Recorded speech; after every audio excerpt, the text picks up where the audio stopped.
Welcome back students to the part 4 of today's session.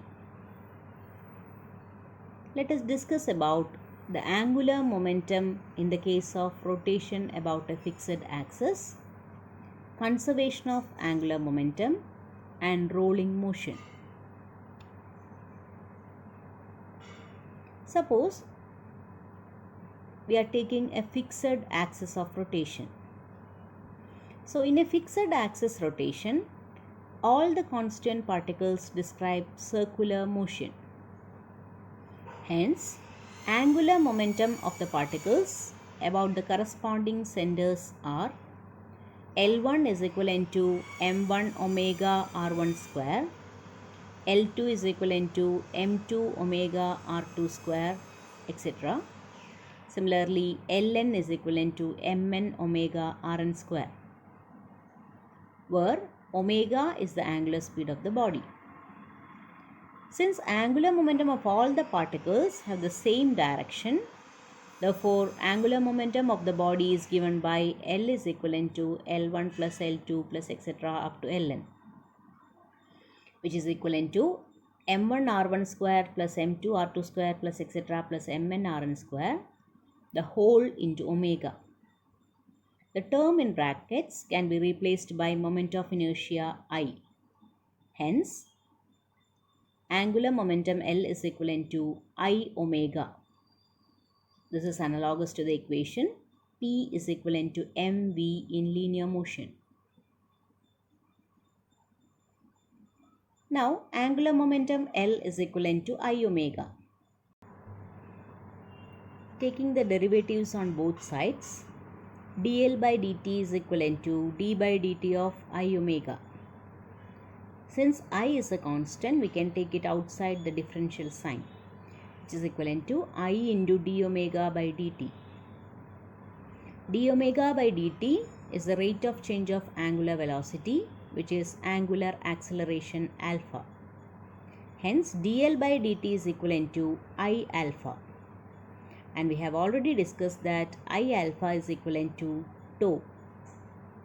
If there is no external torque, then tau is equivalent to 0 or dl by dt is equivalent to 0, which means that L is a constant, or this is in accordance with the law of conservation of angular momentum.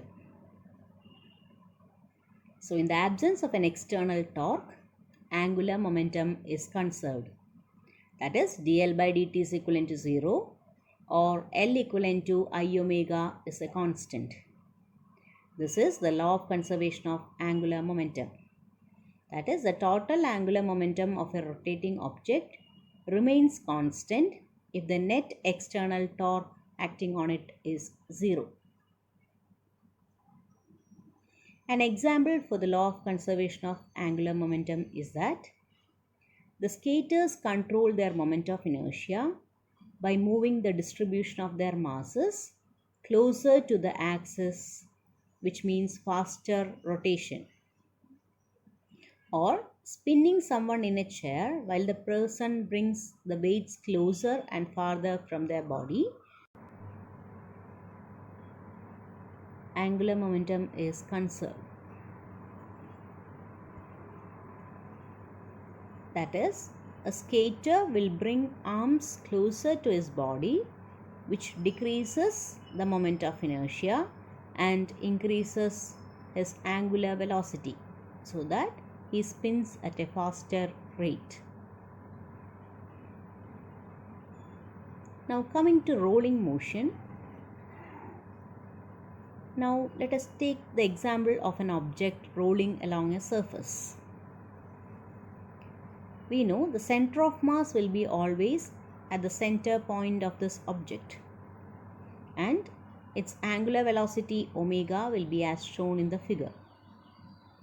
Its linear velocity can change at every point, since the direction of velocity will be along the tangent of that path. Considering 2 points P0 and P1, which are diametrically opposite, while P0 comes to rest for a shorter time interval, P1 will be moving with a velocity v1 in the opposite direction.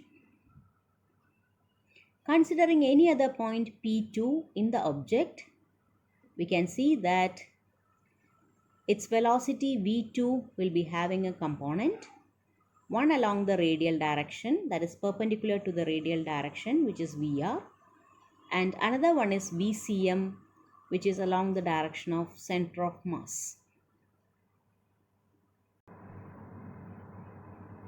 In the case of an object rolling along a surface, it will be possessing both translational motion and rotational motion. So the total kinetic energy of the object will be the sum of kinetic energy due to translational motion and kinetic energy due to rotational motion, which is equivalent to half mv square plus half I omega square.